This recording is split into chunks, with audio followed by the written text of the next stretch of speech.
Hi, hello, welcome to our monthly now, right? Monthly meeting of Agile Minds Romania. We're doing a special session tonight, and we're going to have actually two groups coming up from two meetup sessions together to attend this event. Um, I'm Mihai Olaru, and I'm handing it over to Cristina Lupu. She's going to introduce our guest tonight and our topic. Okay, thank you, Mihai. Hello, everyone. Thank you for joining. I know we are a bit on time. People are still coming in. So we'll just continue to share our resources as people join. My name is Cristina. We are Agile Minds Romania. We are a young Agile community in Romania. This is our third meetup event, the third month. So we are just now starting, but as many Agile communities in the world, our vision is to try to build up a dynamic community of Agile enthusiasts and inspire collaborative learning. So we're very happy to see many people joining and being curious about Agile practices and experiences. So happy to meet you all. Today we have a special guest, Nichervan Fazel, who has a few nice words to say about himself. But before that, we appreciate him joining. He's experienced agile practitioner and a PST. So I think we will have a lot of things to learn from him tonight. And Nich, if you're ready. Um, so, so I'm your guest, but I'm Yes, you are. also representing my own Agile meetup as well, just so you know. Of course, happy to So, meet everybody. yeah, so we decided to combine the two. I was talking to Christina and Mihai about it would be useful to go through a case study because we hear a lot about um, Agile. We talk about Scrum quite a bit, but actually, can we hear some real studies and some of the things we go through, some of the steps and the pains?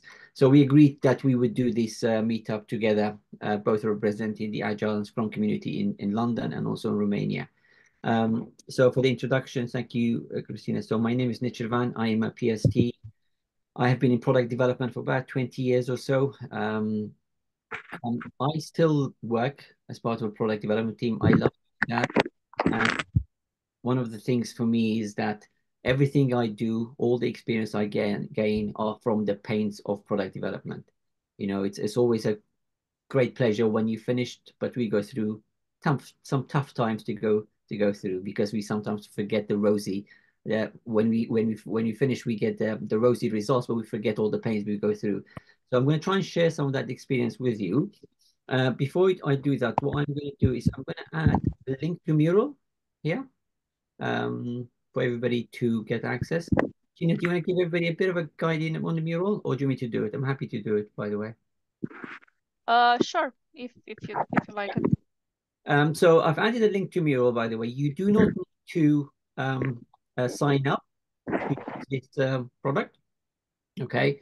Um, what a mural, if you haven't used Mural, it's a collaborative tool or collaboration tool. It's a really great tool to allow us all to collaborate.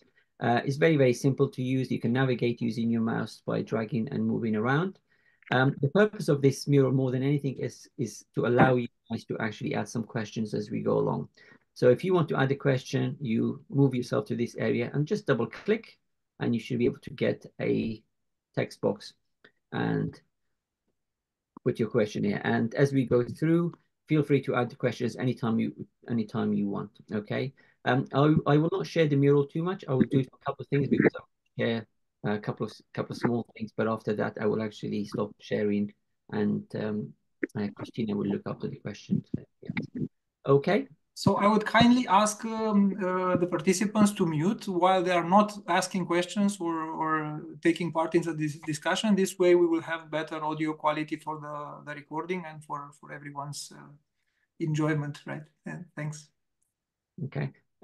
So Christina, as more people come in, you might want to send a message for the mural Of because course. new Yeah, people are going to just. we'll Okay. pay attention to that.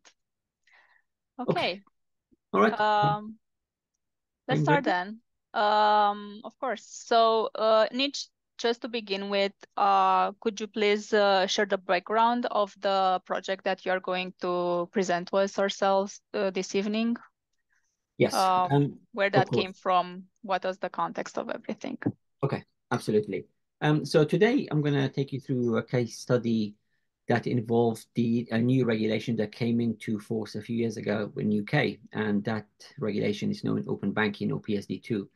In 2016, the UK government established a report. The Markets Authority established a report, said that the big companies in UK, big financial institutions, don't really have to work very hard to get customer business. You know, most of them have been in business for 200 to 300 years, right? And if you have anybody who has an account, is going to be with one of those established ones. And one of the things the government noticed is that actually this is stifling innovation, because when smaller companies are trying to get into the financial market, it's very difficult for them to get a foothold on the market and get additional customers. Because people on, once you've set up a business account or an account, is you don't move around very often. So what they did, they introduced this new thing called open banking. And open banking is a really interesting proposition. And it had a vision which was to allow its customers, or allow your customers, to better manage their financial aspects in every day of life and get a better return on investment. And one of the things they did is, I'm going to share this image with you in Mural. If you're in the Mural, you will see it. If not, I'm going to share that with you as well. It's quite a powerful proposition. What it does, what it says is that if I have a bank account with one bank account, with one financial institution, and I have another 5 accounts with different financial institutions, I should be able to see all of my accounts in one place. Now, you say, well, why is that useful? Is that because that means I don't need to have 6 apps anymore to look at my accounts? Actually, the benefits are huge, because the way it works is that if you are able to see all of your accounts from different areas, right?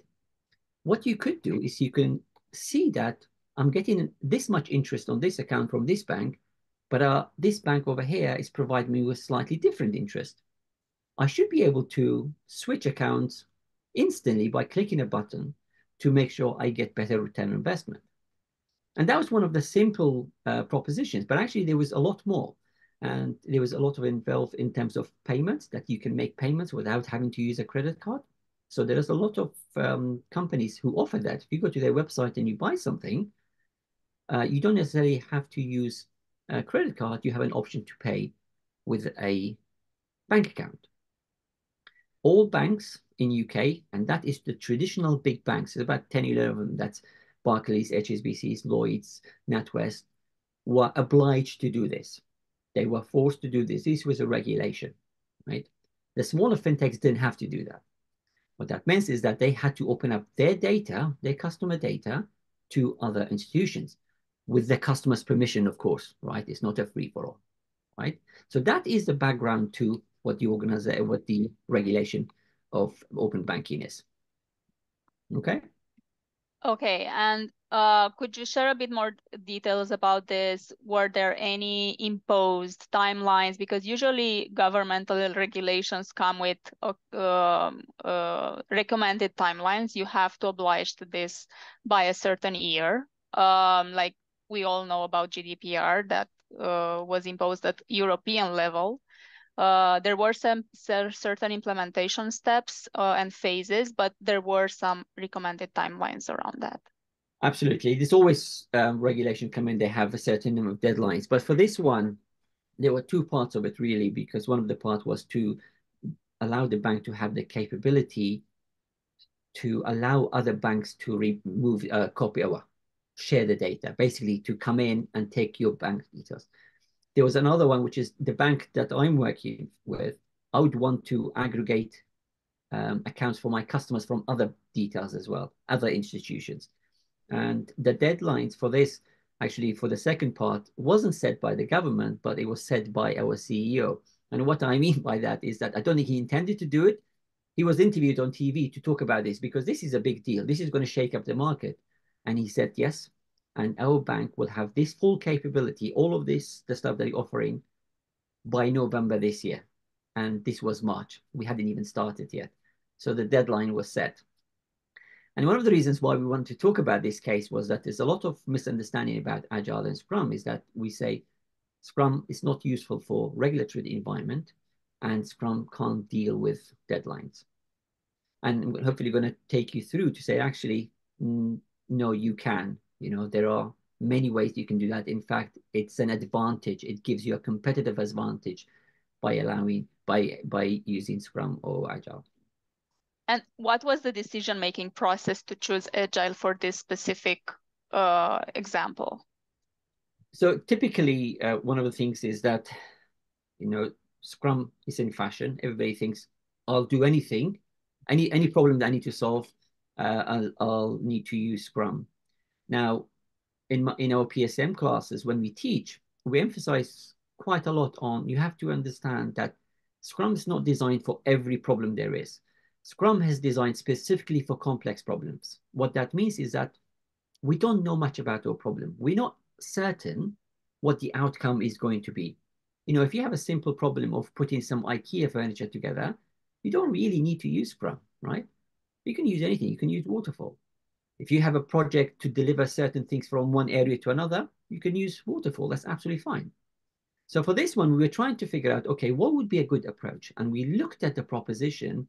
And one of the things we said, okay, first of all, we are using a new technology that the government has created where we are integrating big banks. But at the same time, this is not something that's coming from our customers' feedback. The customers haven't said, you know what, this will be very useful. This is something the government had created. So we weren't quite sure how our customers are going to receive this feature. Are they going to love it? Are they going to use it at all? Will they get any value, or are they going to hate it? We weren't quite sure. So when we looked at it, we said, okay, this problem for us is what we consider problem in a complex domain, which is that there are more unknowns than knowns, right?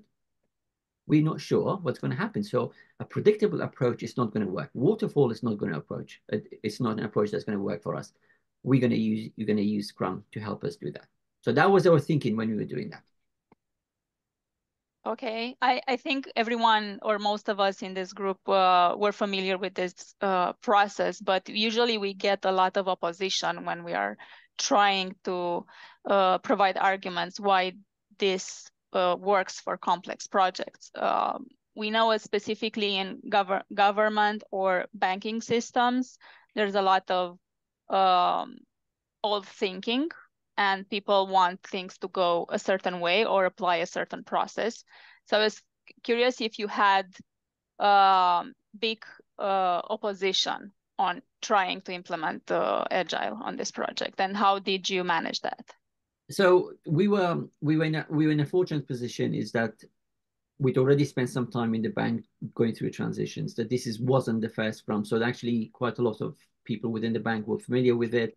We'd already made some effort to change the processes within the organization. However, the fact that our CEO had said that we are going to deliver this functionality in November, that made a lot of very, very senior people nervous. What that meant is that they wanted to see a plan that was going to work, that we need to commit it to, we guarantee that. So we had a lot of arguments about this, really saying, look, we are going to be sharing our customer data with other banks, right? Are you going to guarantee that that's going to work first time? Are you going to guarantee that there aren't going to be leaks of data as we go through that? Because all it takes is a tiny mistake from us, from anyone, and we are going to be ending up in a position where we are all over the newspapers saying this bank messed up. They leak customer data. So we say for this, we need to take a different approach, and Scrum was going to help us, because what we're going to do every sprint, we're going to do a bit of work. We're going to get feedback on that work and then decide what to do. Okay. We're going to have a clear definition of done to make sure the quality standards are met, so that it gives us some level of risk control, risk management. Now, the interesting thing is, though, is that we still had issues, right? I'm going to talk about this quite a bit. We had some issues, even though with Scrum, we have still issues. What that means is that you can take whatever approach you want. You cannot guarantee the future. You cannot predict what's going to happen. You know, I was having a conversation with a colleague of mine the other day. When we build an application, what's the only way for us to know it's working or not? Well, the only way is to interact with it, to test it.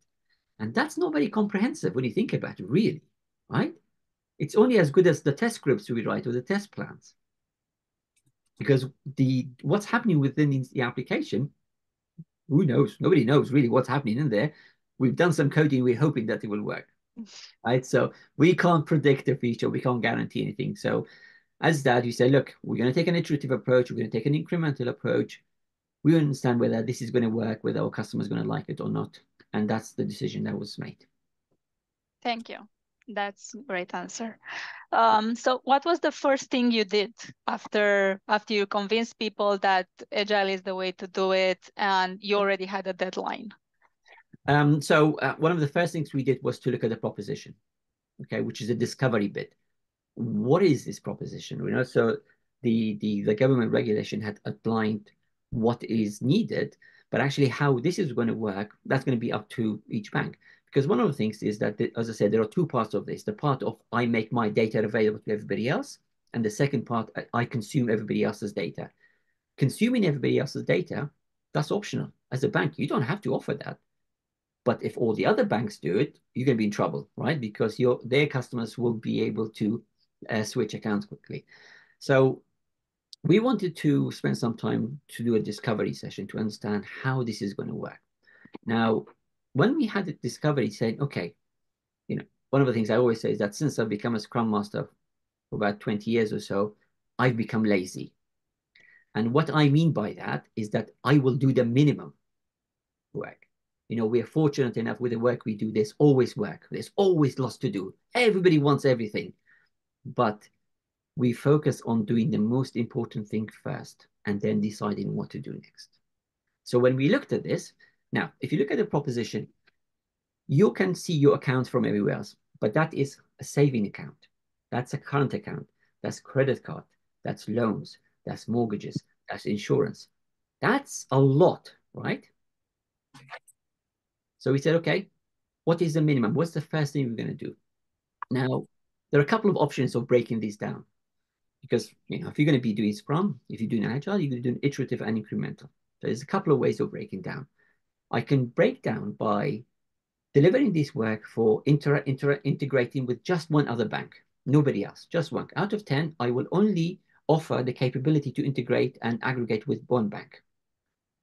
The other option is I will only do one type of account. So out of all the options I gave, I will just do integration with current accounts. I will not allow my customers or not give them the capability to integrate everything else, just current account. That is the slicing, right? We are still slicing the work. Now, one of the things I want to share is that if I share my screen again, a second.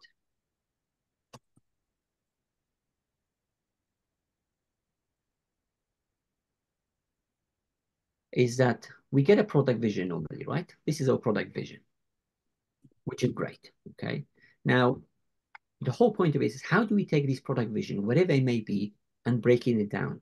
Now, that product vision normally is broken down into multiple phases, let's say, but what we call that in Scrum is that multiple goals, you know? What are the strategies? What are the different steps we're going to do to build our product? So, for example, if our vision is to allow our customers to integrate all the financial stuff, well, that's great, but that's quite big to deliver in one go. What we could do is we look at what's our first goal? What's the one thing we can do in 3 months, in 6 months' time that will give our customers value?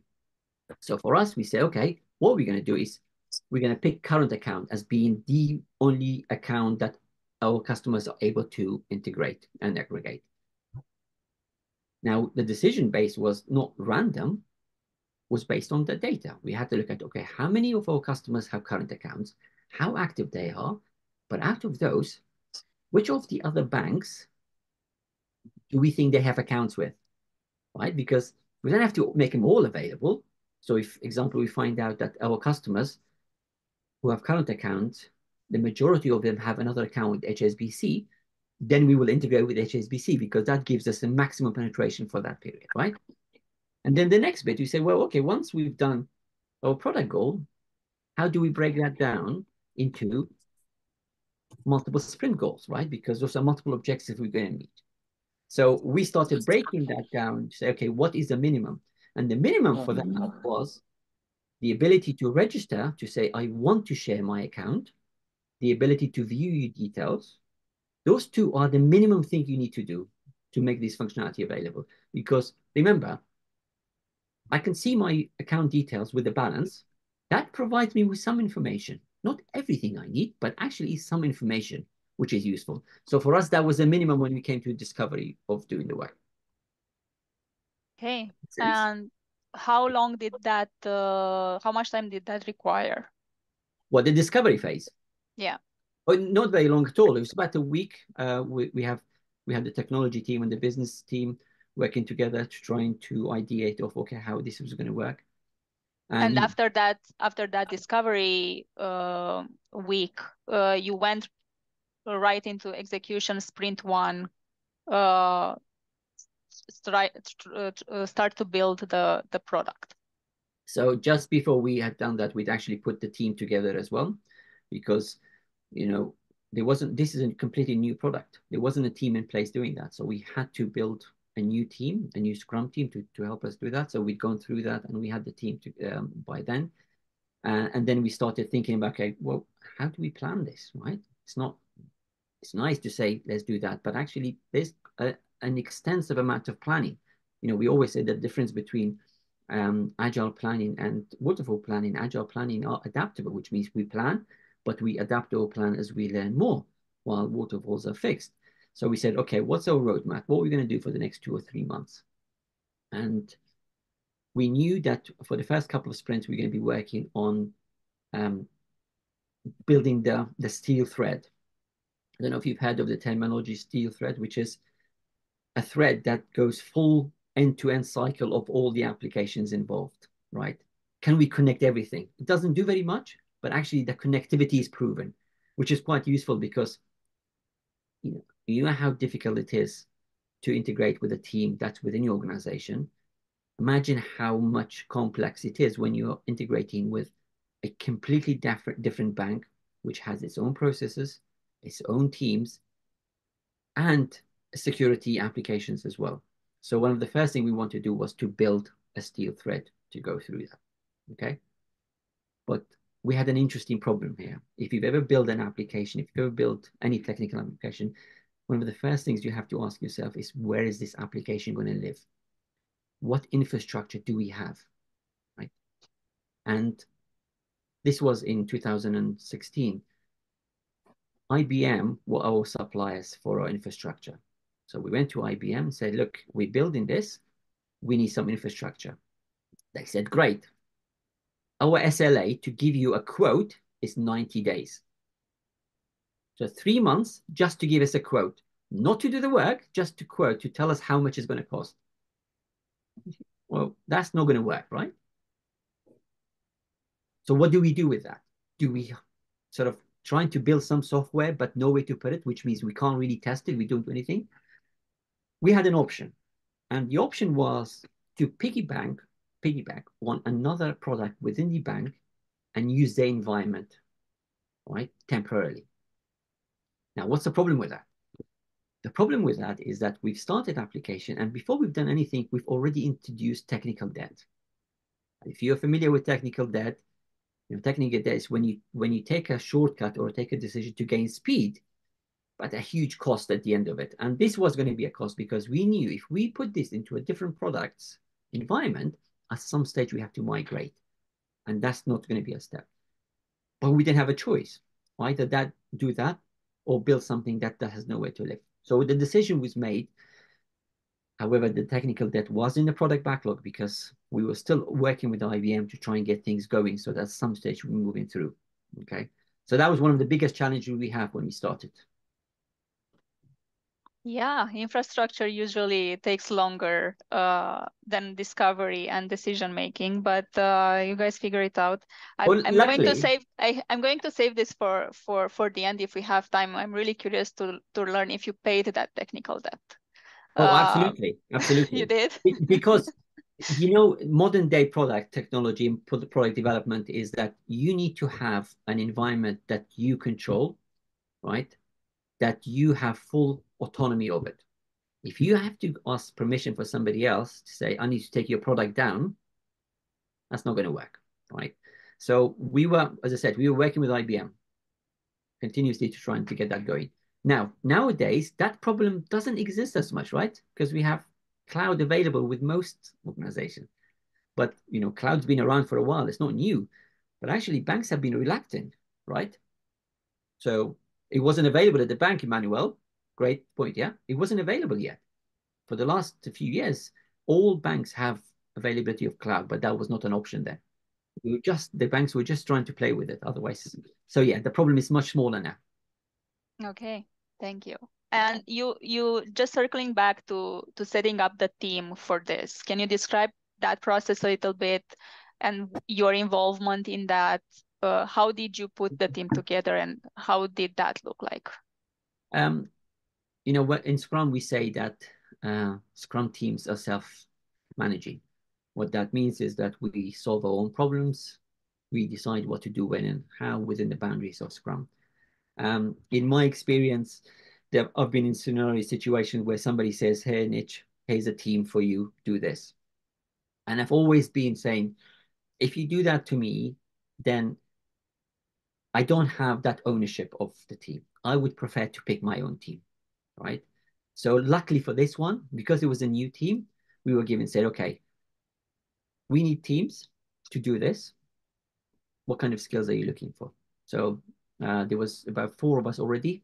So we sat down together and we had looked at the different skills we needed because this was a new thing. So we weren't quite sure exactly what we wanted to do. So we looked at can we get people who are cross-skill? What that means is they can do front end, back end. Can we get people with security experience, right? Because that was going to be a big thing.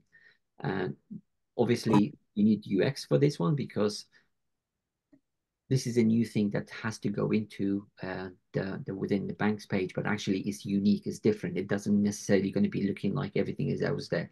So we spent time doing that. But one of the things we discovered when we were doing the discovery section was that there is technology. I don't know if anybody's aware of it. Screen scraping technology. Has anybody heard of it? Yeah, it's quite a crude way of doing things. But actually, there were an organization one of them is called Trule, I think is still around, is that without having to use any open banking technology, you can share your account details by you giving this organization, middle organization, your username and password for your bank and everything else. And basically, they have technology that automatically goes into the website of a bank, logs in, copies and pastes the data, and takes it back and display it on their screen so that you can see multiple save, right? Now, that seems crude technology, but it works, right? It's secure, it works. So we thought, well, before we jump in and build everything, we actually want to know whether this is an option as well, because this is going to take us, I don't know, 20 days to do, right? That stuff is already there. So we had a bit of things, okay, actually, let's get 2 teams together. One of them, we're going to start building the court bit, and the other one's going to start playing around with some of this innovation to say, okay, do we have different options to do that? For example, do we offer current accounts using open banking, or we use open banking, and then for credit card we use screen scraping technology, right? Because remember that the goal is to do the account aggregation. Nobody's telling us exactly how to do that's an option for us. So we set up 2 teams doing that. Okay. So they were all cross-functional and already people already working for the bank, or did you have to bring in new knowledge? The vast majority were people within the bank. We didn't really have to hire many people outside, which was great because banks, they have a lot of people. They have very, very smart and skilled people. It wasn't necessary to go outside the bank.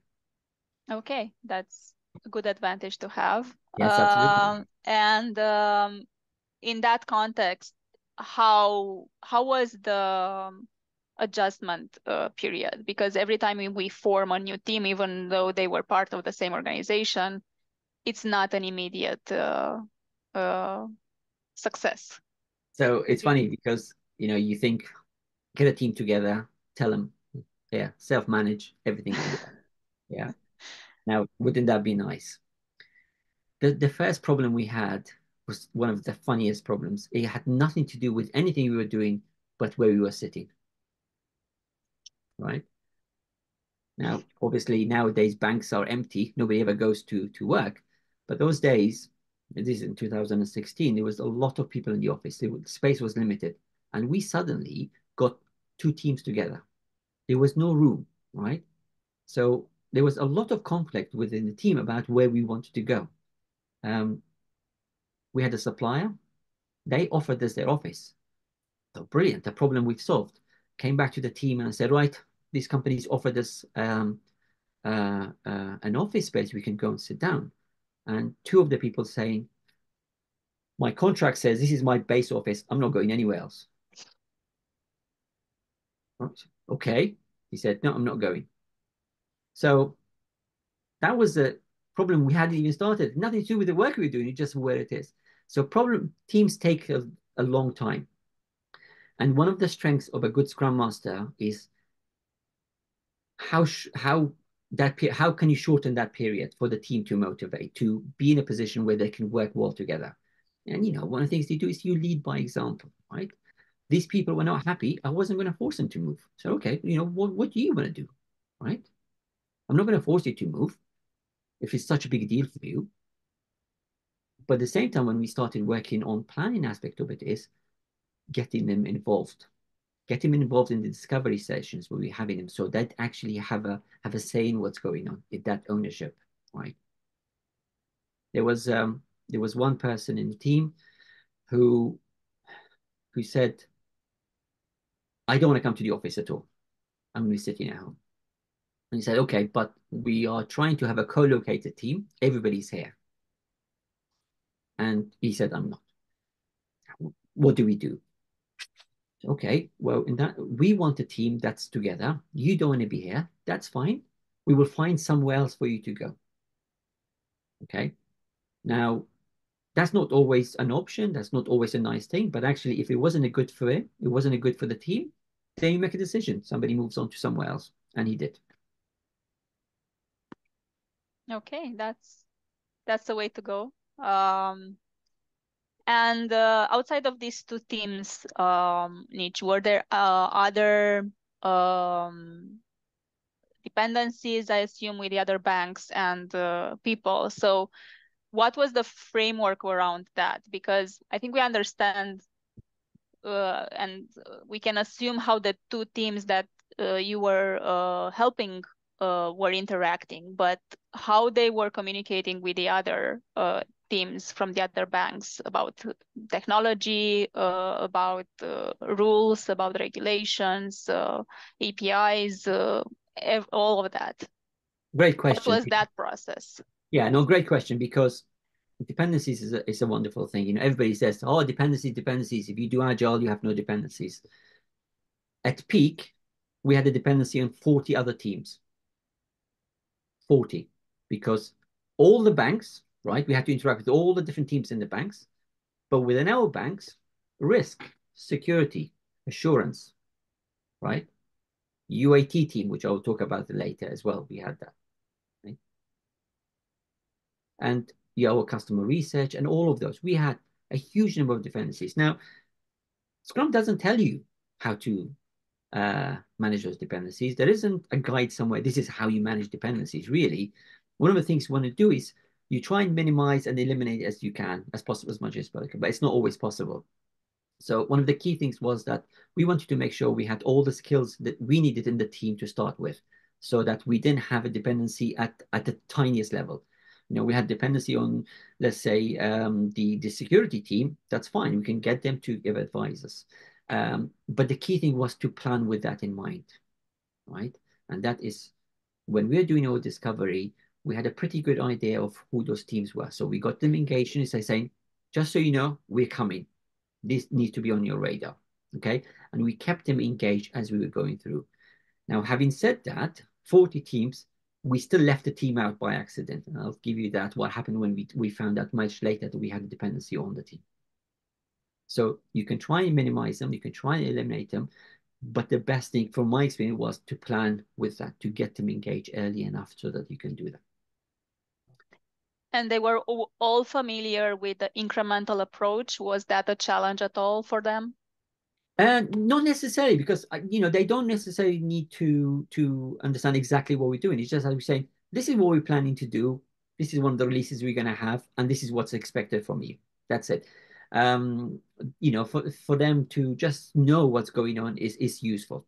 Okay. So it wasn't a big issue because they were not actually necessarily doing anything with the product in terms of building it. Is getting them involved, right? Because imagine you can't just make this application available to customers. What happens if somebody gets a call from the call center saying, hey, I've just seen you've shared my data. I've given permission, but I've forgotten identity, right? How is a call center going to handle that? Right? So we have to tell the call center, this is coming, this is how it works, and here's the guidance. And that's quite important to make sure that information is available to them. Right. Were there any challenges about availability from them? Like, oh, we don't have time for this right now. We have other stuff to look at. Yeah. Well, the answer is yes. You will always have those availability issues. Now, when we teach Scrum, one of the things we talk about is that, if they have a dependency and that dependency cannot be met for whatever reason, one of your options is to reorder your product backlog, right? You could do that. But there's a consequence to that. That means you're doing something less important than you needed to, but you couldn't because of a UAT. And one of the things we did was to make this very, very clear, right? Saying, we're trying to give you as much time as possible, right? If you say definitely not, show us what you've got on your list. Tell us which one is more important than what we've got. Now, earlier I said, I'm lazy, I will do the minimum. Sometimes I have another attitude, which is, I don't care what we do next. That's a business decision. You decide, the business owner, you decide what it is, right? For me, it may make no difference personally. But from a business point of view, is that we want to make the right business decision. And that was quite important. Now, I'm saying that we didn't say that like that. We said it a lot more politely. Look, this stuff is important, right? A CEO has gone into TV and said this is coming. What do you say to that? And that's the nice stick to have sometimes, saying that's what they said. Looks like that interview on TV really paid out for you guys. I mean, it helped you a lot with this project. Funny, no, it didn't. It didn't? It didn't, because there is the bank I was working has a release team which looks after the internet banking platform. They were one of the most difficult teams to work with. They had their processes. They would not deviate. They will question every single thing you do. Now, that's okay, right? It's understandable because remember, if I make a mistake and the banking application goes down, people's livelihoods are impacted. So that's understandable. And because we knew it's so difficult, I made a decision to get my head of my area to say, can we have a chat with those guys to be a bit more supportive of us? And it had the opposite effect. What they did was they scrutinized every single thing we did because they thought, if it's that important, you're getting senior people involved, I'm going to make sure you do everything right. So actually, they went out of their way to check everything we were doing. So that didn't help. That's a challenge, yeah. It was a challenge, yes. It just meant we were doing the right thing. It just that things take longer, right? It takes more effort to do that. Okay. And what about the incremental delivery? I think Scrum says we should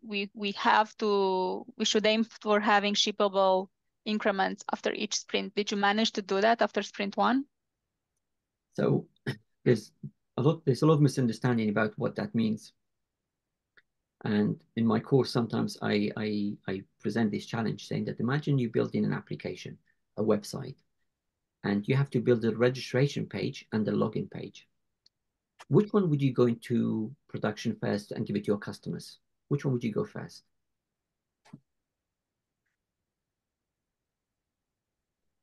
Neither, right? Probably neither, yeah. Neither makes sense by themselves. Neither makes sense by themselves, but together they produce a cohesive, usable function. And this is the thing. So what we say is that we need to have something that is usable, that's done. Whether you release it or not, that's a different question, right? So when we were doing this, we were releasing it not to the customers, but to internally to get feedback on what we're doing right. Because when we finished this functionality, the first iteration, that didn't go to the customers first. That went to 1,000 people within the bank to play around with it for a couple of weeks to see, what does it do? Does it break as soon as you touch it, right? What's the feedback on that? Yeah. So yeah, so we have usable done, but not necessarily into customers' hands. Yeah, I assume the customers' hands got in November, or at least the first public release that you guys put together. Actually, earlier we got it Earlier, live okay. in September because we didn't do everything in one go, right? There's no need for everything. We did it incrementally, which was we did the most important thing: the ability to see your account, see the balance, right? That was a good one, which meant that we said we have something in production and it meets our needs. And then in the next sprint, we will add more and more and more. Okay, so you delivered earlier than expectations. Right. And this is the thing about deadline-driven development. You know, there's a lot of things saying, oh, if you have a deadline, Agile and Scrum doesn't work. So actually, it's the opposite, right? It's because there's always this assumption that when you get a list of requirements, you have to do everything. But if you go back to what I said, which was being lazy and doing only what's needed, actually, normally that's a bit smaller than the thing. It will fit in. And one of the things I found, which is most wonderful about working in Scrum and Agile, is that once you've done the first bit, the conversations about deadlines disappear because you're delivering regularly, right? Then deadlines all about planning or what's happening rather than actually you have to meet this deadline. And that's what we say is the strength of a mature effectiveness Scrum team, is that it's not deadline driven, it's value driven. Yeah, good point. And can you share a little bit about how this was received? Was this a success story? What were the results of this experiment? So somebody right at the beginning of this call I think it was John Marsh. John said, awesome app, let's have all your accounts in one place, right? Yeah. So John Marsh There you go. likes this. And it was funny because, you know, we said one of the reasons why we were using Scrum for this is that we weren't quite sure how our customer was going to receive it, how popular it was going to be, because when you think about it, that's great, right? So when we did our first release, and that was the account itself with the balance, the bank I was working with then had an active user base of 10 million people. How many people do you think registered for this application for the first month, in the first month? Out of 10 million?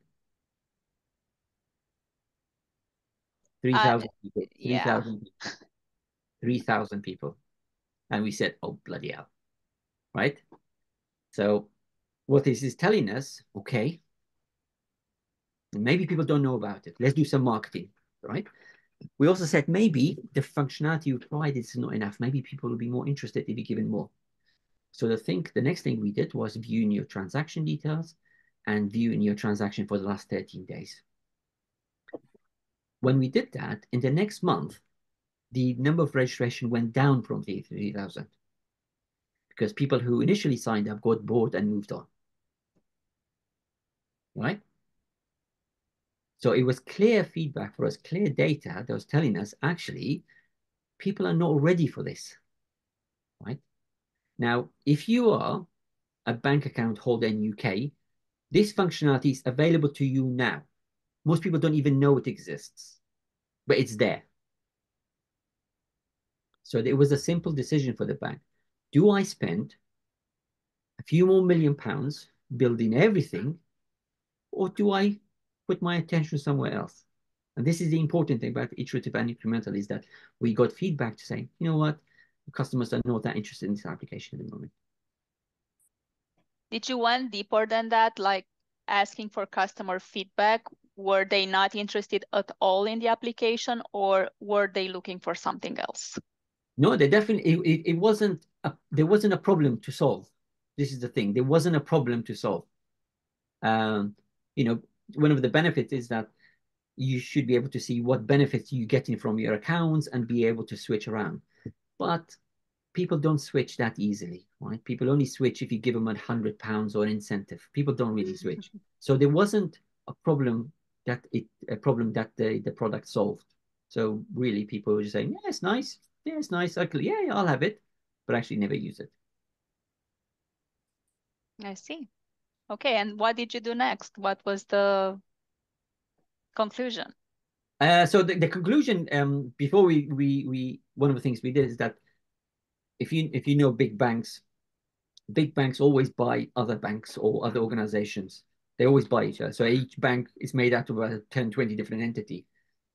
And because companies buy other companies, they don't integrate very well, right? So what we said, actually, this may be an opportunity to start looking at integrating the accounts and different products from all internal entities to our customers, right? And one of the examples is that pension providers. Now, if you have a pension, a lot of people may not even know who their pension is with, right? No idea who pension. Now, it'd be useful to know where your pension is. You know, I think I was saying that I have a pension from like 20 years ago with a company. I have no idea where it is, right? Now, when we decided to say, actually, let's integrate the internal product, the day we went live, there was a scrum master down the hall and she shouted, he said, "Hey guys, what have you done? I can see my pension." So she had a pension from a company years ago, which she didn't know was owned by the bank that she was working on now. But suddenly it was shown in her account profile. She could see it, right? So she didn't have to do anything extra and she could see the product she had. And that was quite useful. So we spent a lot more time trying to integrate the entities within the organization. Okay, so the project and the product transformed into an internal aggregator instead of a national aggregator. So the national aggregator is still there, right? It's still there. The stuff we built didn't disappear. It's just that the usage is not. I mean, that was 8 years ago, so I don't know what the usage is like now. I've left the organization, but obviously I'm hoping it's more than 3,000, right? It's just that, you know, typically in a waterfall, we would spend 20, 30 million pounds on a project. And then at the end, we find out actually it might not be useful. This one wasn't the case. We actually spent a fraction of the money that was allocated and then change our focus on it. That was the key thing. Okay, and what happened with the regulation that generated all of this? It's still there. It's growing, but it's growing not for necessarily the account aggregation, but the capability that it provides, because it provides APIs for payments. That's actually growing quite a bit. You know, I think, as I said, some applications you may be using, you don't even know that underneath it, the PSD APIs are there. All right, okay. Were there any particular challenges that you underwent and you want to share with us? And Yeah, so I was going to go back to the dependency one. So we missed a team. I don't know if you guys are familiar with Akamai. It's one of the content. It allows your website to cache data and to be quicker for your customers. So we forgot about them. So about a week and a half before we were thinking of we might put this into production, we realized that we needed to do that. And I remember going to that team and they said, "Can you fill a form?" I filled the form and the response came back, SLA 12 weeks. You know, 3 months later, we do that. We said, "Well, hold on a second. We're planning to go live in about 2 weeks' time." And they said, "Well, it's your fault." I said, "That's absolutely true. It is our fault. We missed it, right? But does that mean we just now throw away all the work we've done and wait for 3 months while you pull your finger out? How much work is there to do? Half a day. You want us to wait for 3 months for half a day?" And this came back to that whole escalation in terms of show me what your backlog like. What are you doing that's more important than this? If there is, fine. But if not, you've got to take this on. So we were quite bullish about that one. And we managed to get it going, right? Because half a day's work, that takes no time. Half a day compared to 30 days, 3 months of waiting. Another challenge we had was at the sprint reviews. Our sprint reviews were always fun. When the day before we were making a decision to go into production or not, we had our sprint review, and we had somebody from risk. He said, I've tested this, and the comma in the balance is in the wrong place. So if you had some money, the comma was in the wrong place. And it was quite embarrassing because how the hell did we miss that? Then we realized why we missed that is that, remember, when you're building something, you have to test with accounts. Now, if you ever work for a bank, it's actually quite difficult to get test data, to get test accounts. So we had opened some accounts to test them. And the reason why we didn't see the comma, because the person who tested it from risk, he used it with his real account, and he had more than £1,000 in the account. None of our accounts had more than £2 or £3. With £2 or £3, there's no need for a comma. So the comma didn't appear.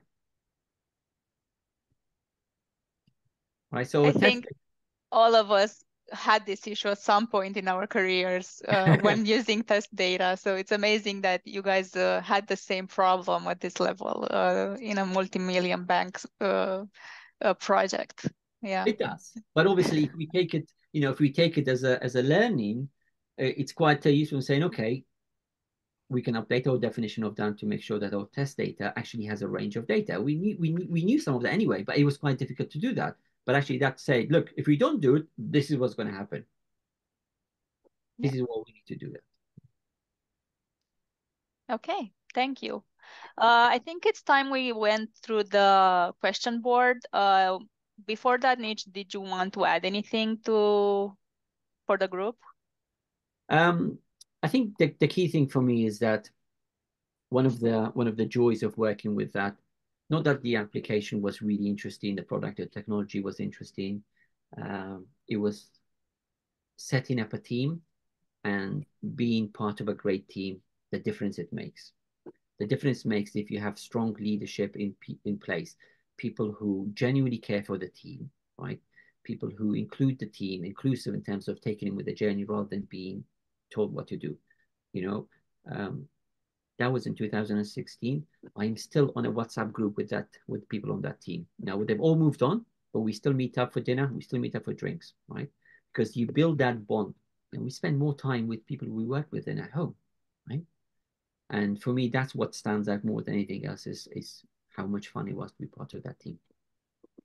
That's amazing. Thank you for sharing that story. I think all of us aim for that level of camaraderie and friendship. Oh, yes. And yes. So it's amazing that a project this complex and with so much pressure generated that safe environment, and you guys still going strong, it looks like. Congrats for that. Okay, let's go to the questions board. Invite everyone who has question and have not added them in the board to do so right now. Let's see what we have in here. So, how did you decide which banks to prioritize first and to integrate into the open banking app? I think I mentioned it, and that was, we looked at our data, we looked at our customer base to say, okay, the customers who have a current account, but out of those customer base we have, which bank is the most common one where people have other accounts, right? Now, you may say, how do we know? Actually, banks know. Banks know, have a lot of information about us. They knew other people who had accounts. So we used that data to say, okay, if Barclays is the most common bank that our customers have a second account with, we will integrate with them first. What's interesting is that actually once we did the end-to-end functionality within one bank, it wasn't very difficult to move on to the other banks. It was actually easier. The first bit is always more difficult. But yeah, we use data to do that. Okay. How did you manage the engagement with the large list of stakeholders, especially the customers? What do you mean by customers? Where is that question? I'm trying to look at it. Who is that question from? I've added the question. I meant by customers, Nish, Yeah. the actual banks. So meaning like, so the first level of the customers, not the actual end users, the ones using the application. You Yeah. mean the other banks? Yes. Yeah. So this was actually quite a surprise, and I'm really pleased with that. Is how willing the banks were to work with. You know, it's quite an alien for us to say you have two competitive banks and cooperating. And I remember in fact I sent a note or an email to the first engagement with Santander Bank, and the response was amazing. How helpful they are. They did everything they could because they were in the same situation as us. They were exactly doing the same thing, so we wanted that. So the relationship with them was really good. Thanks for the answer, Niche. Niche. Fun fact, how did you handle the reporting part? I'm not sure I'd call that fun fact, right? That's why I've added it in common, Niche. So, we always say that if somebody wants a report, come to the sprint review. Unfortunately, it's never that easy. It's never that straightforward, right? It's one of the key things is that we had those sprint review and the most senior people, and they were very senior people because of what the CEO said. So there was a lot of engagement. We did that, but there was still some reports we would generate that go into some PMO system. It didn't matter, right? A lot of time we'd copy what we said last week. We just changed the dates, go through, because the important thing happened in the sprint review, right? That was the key thing for us. Is and the problems we found with the risky stuff was actually mostly in sprint review, which I mentioned about the test data issue. Does that help? Yes, thank you, Niche. Thank you. Really keen to understand how you dealt with budgeting and committing to contracts. So I think that question, I don't know who that question is from, but assumption, one of the things is that actually budgeting and finance isn't a real problem. It really isn't a problem from my experience, is that you get a bunch of budget for the year to say, this is what you're spending and this is what we expect you to do. What I've seen organizations are changing, saying that actually this is the budget that you allocate for you. This is what is expected for you. And what we found is that when we are moving into Scrum, the product owner, if they're from the business, actually have a lot of autonomy of how to spend the money. Okay, so when it came to budgeting, it's quite straightforward. And we have a ton of things in our product backlog. What do we focus on? Well, the business stakeholders are very interested in open banking, so a large chunk of money would go through that. Okay, and the budgeting is very simple because it's obviously the cost of the people, the cost of any products or tools we have to use for it, and if there's any licenses we buy. So it wasn't particularly complicated for this one.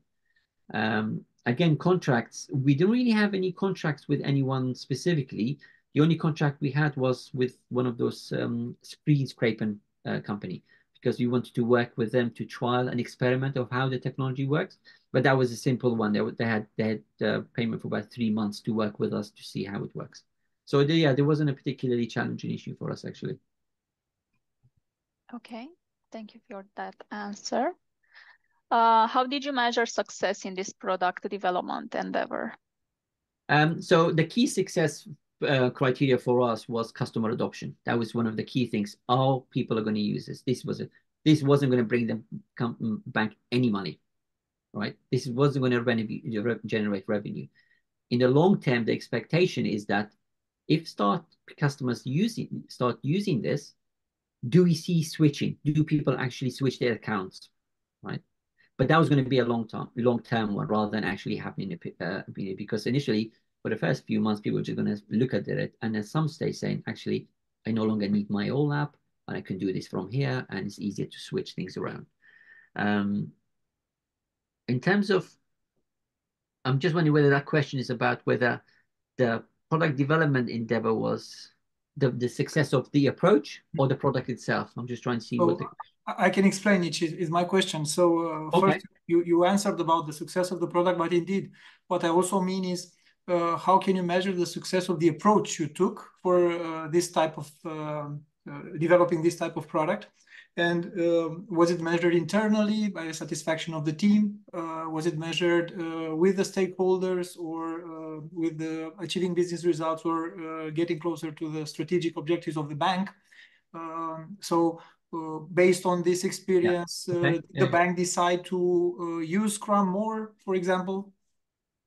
It's always difficult to measure something like this for whether the approach was better than something else, because unless you have both of them running side by side, it's difficult to know actually is this better than that.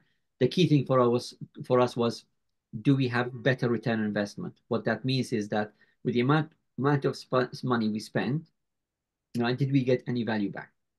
Now, the value from this point of view was, yes, we got feedback. That means don't spend any more money here, right?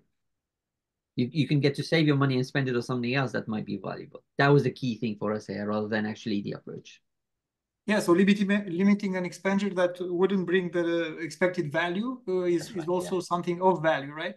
And I will take it as a lesson or a takeaway here. Another one I took note of as a takeaway is repurposing the product. What you did there was quite impressive.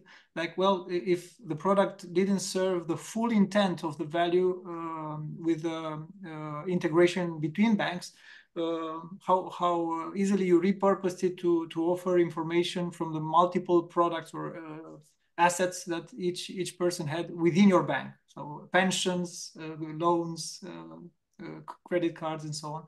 So I love that. And another thing I just took as a learning, of course, there are more experienced people here who've been working in banks. I saw Viorella and I saw Maria, and there's a lot of other people very experienced in doing software for banks, and they know better, right?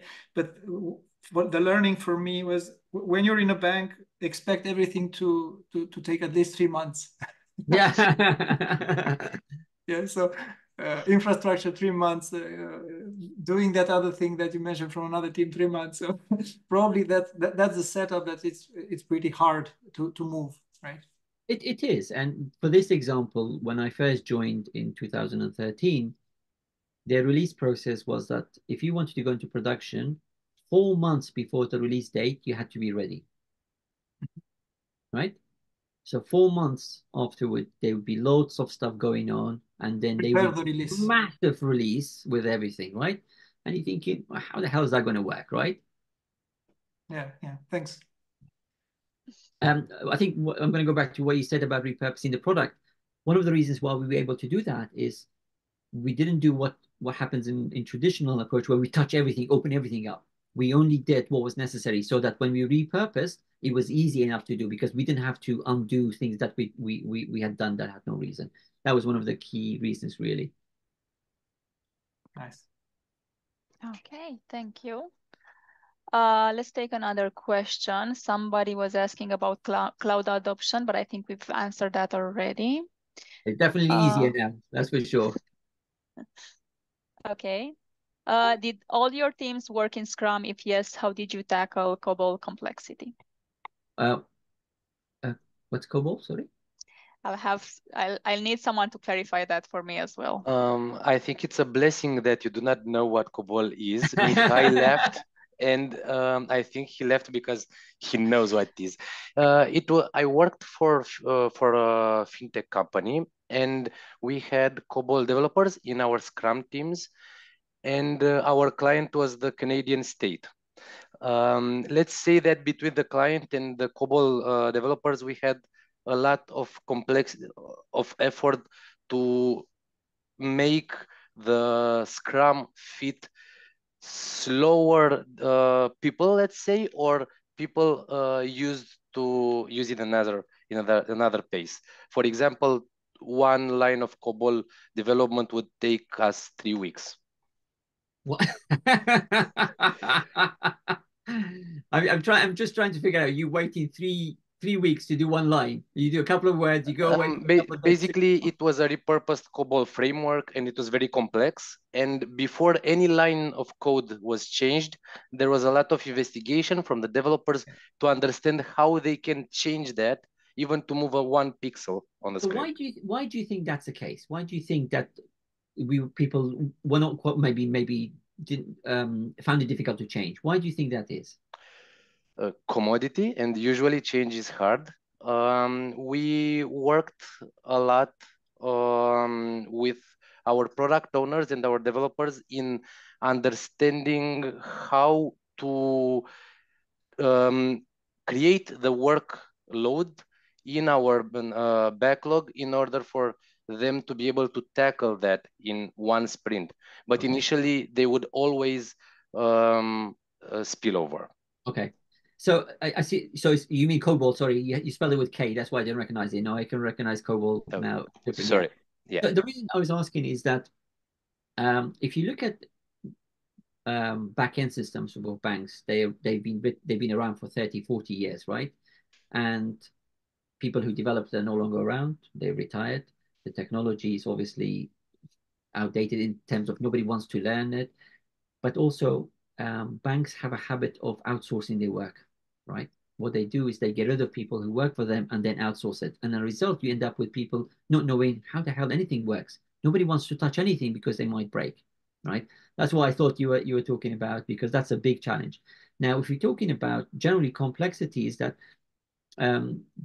obviously the team itself, it's not is we I mean, I don't want to generalize, but one of the things is that when you have a monolith of an application in a bank, in any organization, is that you can try and fix that and change it. I mean, that is one hell of a task, right? The alternative is obviously you take something like the strangulation pattern. You familiar with that?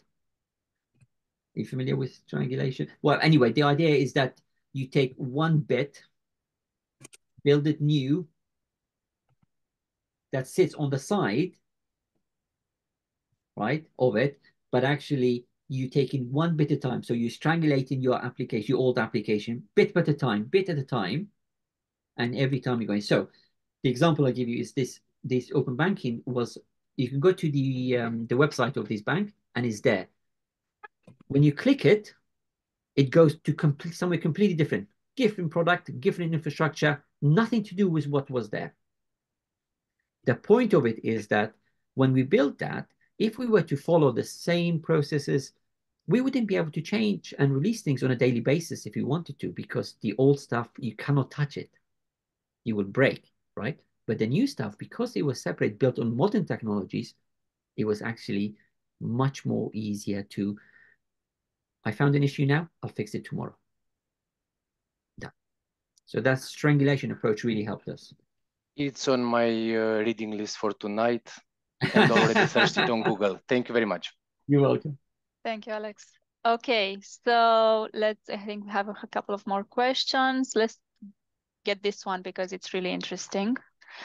Early realization of benefit is always a good benefit of Agile. However, having a solid business case would have exposed the project viability to an extent.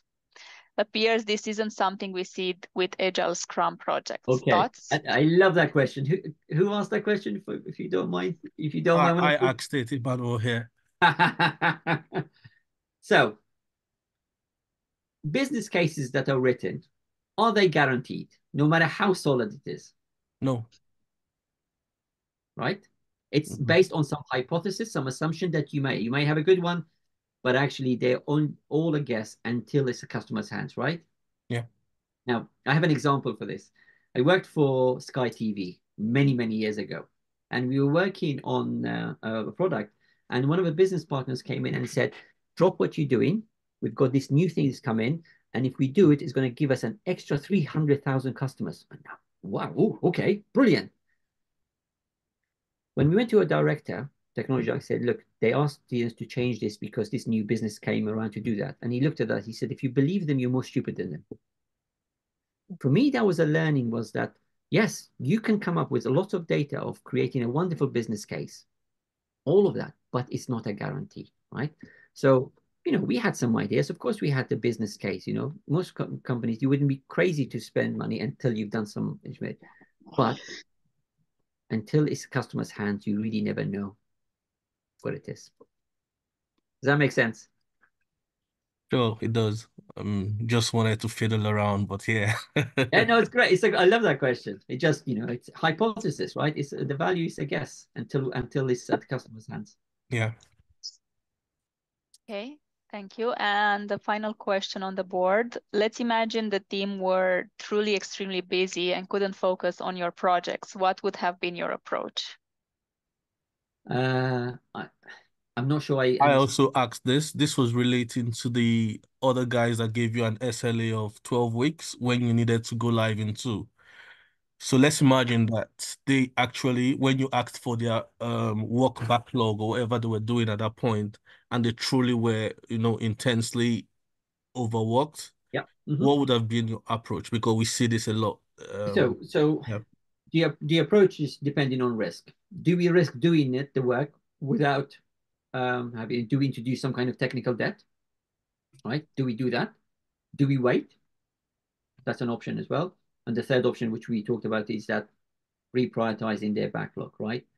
It's always some business decision. It's not the team who's working on this decision about what's the most important thing from a priority point of view, from a business value perspective, right? The product owner is empowered to make decisions, but they make decisions based on what's important, and that's important you get from your stakeholders, from your customer research, whatever it may be. So yeah, introduce tech debt. Don't do anything. Delete it, reorder your own product backlog, or make sure that these teams are available. There is an option that you can provide them some budget to bring more people on, but that could take ages. Right. It's not a viable option. Okay, thank you. I think these were all the questions. Nich, thank you so much for sharing your experience with us. This was a really interesting case study.